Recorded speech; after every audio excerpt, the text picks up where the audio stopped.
Chapter 14. Tuesday morning. Doreen woke up feeling like crap but went downstairs, making herself a cheese omelet, just like Mac had taught her. She needed enough protein to work on Penny's project. While she sat here in the kitchen eating, the doorbell rang. She checked her watch to find it was 9 a.m. already. Holding her coffee cup, calling out over Muggs's din of barking, she walked to the front door to find Scott. He beamed at her.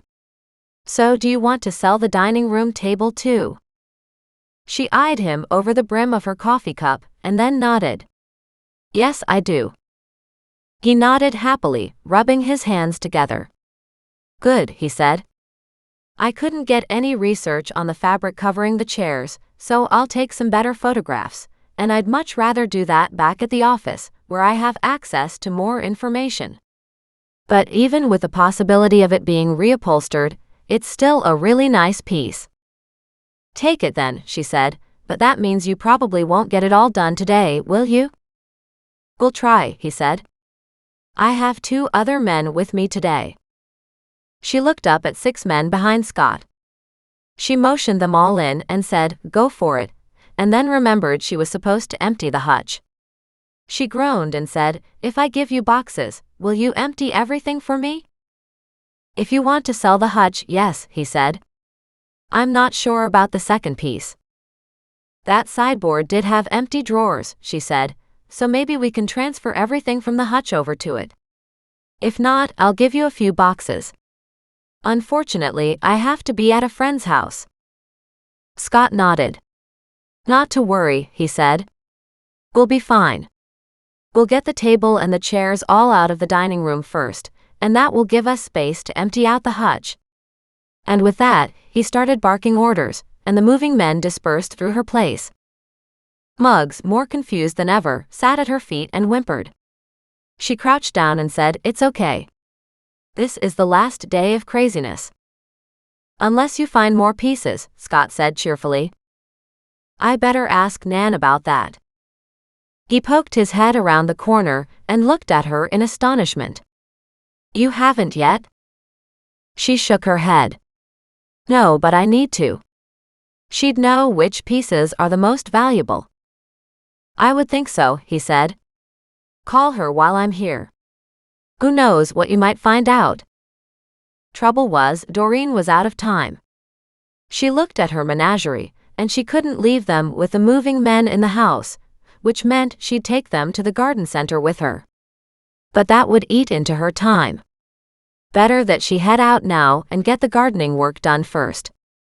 Avoiding it wouldn't help. "I'll call her while I'm walking up to my friend's house," she said. "We'll be here when you get back." She stopped and asked, "No chance of hidden drawers in this thing, right?" He shook his head. "Not likely. I was just looking at it. I won't see any hidden letters like last time, or any more treats.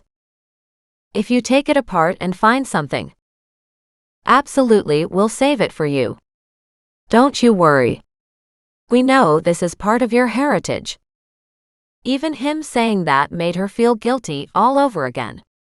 She grabbed several apples and figured she'd buy some food while she was out getting the potting soil. She also grabbed a bottle of water and filled her travel mug with coffee. And then, calling the animals, she headed out the back door and walked toward Penny's house. As she did, she called her grandmother. "Nan, did you know that dining room table is valuable?" "Of course it is," Nan said brightly. "What else should I tell the appraiser about?" "All of it, silly." Doreen shook her head, about to object to Nan's lack of specificity, when Nan spoke again. "How are you? You sound terrible." Doreen rolled her eyes at that. "Thanks, Nan. That makes me feel so much better." "Didn't you sleep last night?" "I slept like a log," Doreen said, rotating her stiff shoulders as she walked. "The trouble was, I'd done a lot of heavy physical work at Penny's first. Found a ton of rocks in that bed. I'm on my way up there now. She's paying me to put together a nice front garden bed for the realtor's photos tomorrow." "And what are you doing for her?" Doreen explained, and Nan said, So it'll just be a green bed for the photos then? Yes, she said, because nothing is in bloom, unless I can get her to buy a couple annuals. You can also put some dianthus or something around the bottom just to show a spot of color. The problem is, Penny doesn't want to spend any more money than she has to, Doreen explained. And I certainly understand that. She's looking for a small memorial to improve that bed, which was an eyesore. Right. That eyesore has been there for a long time though.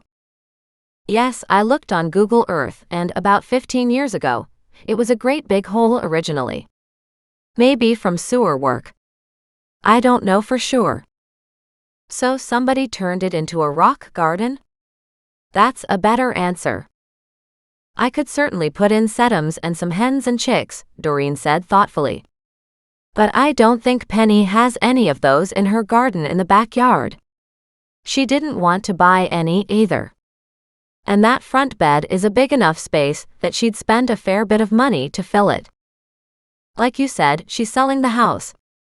So just snag what you can from the back garden without making it look like you stole from it, and do what you can, Nan said cheerfully. Did you know Penny before? Doreen asked. What do you mean by before? Before she married George. Yes and no, Nan said. Meaning? She and her animals were already at the place in the creek where they crossed. Thaddeus sat on her shoulder, so Doreen picked up Goliath under the belly, listening to him howl as she carefully stepped across the rocks. Muggs had no intention of staying dry and dove into the middle of the creek, working his way over. When he popped out on the other side, she joined him. Just that she was a young woman, originally from the lower mainland, and of course, she had some family problems we knew about but didn't really know the extent of, Nan said. Apparently, her father was abusive. Yes, I believe he killed her younger brother. We always said that was why George was perfect for her. George was a very gentle soul. Right, Doreen said. What happened to her father? No idea. I think he went to jail for a bit, and then he just disappeared. Maybe he's dead. Well, that's probably a relief for Penny at least. Particularly if she was afraid of him. Afraid he'd come back into her life. She was afraid of him, Nan said. But that was a long time ago. True, but some things stay with you. I think that's why she was close to Johnny, because she had lost her own brother so young. How old was he, do you know? It was one of those sad cases where he'd been abused a lot, so he was small for his age, but I don't really know all the details, dear. You could ask Penny though. Yeah, well, I won't do that, Doreen said. I can hardly walk up and say, hey Penny, I'm investigating your family. You want to give me all the gory details? Why not? Nan said testily. You know how much easier it would be if people were honest? I can't argue with that, Doreen said. Don't suppose there would be anybody in the old folks' home who would know, would there? Nan chuckled. I feel like I'm a really good source of information for you. I was just thinking about Richie's age and how much he might know about Penny and maybe Penny's family. Not just Richie but possibly Maisie, Nan said thoughtfully. But that would mean being nice to her. Nan, it's not hard to be nice, Doreen chided. Remember that you're not supposed to get into any more trouble. Which means I need to avoid Maisie, Nan said. Something about that woman just sets me off. Okay, Doreen said hurriedly.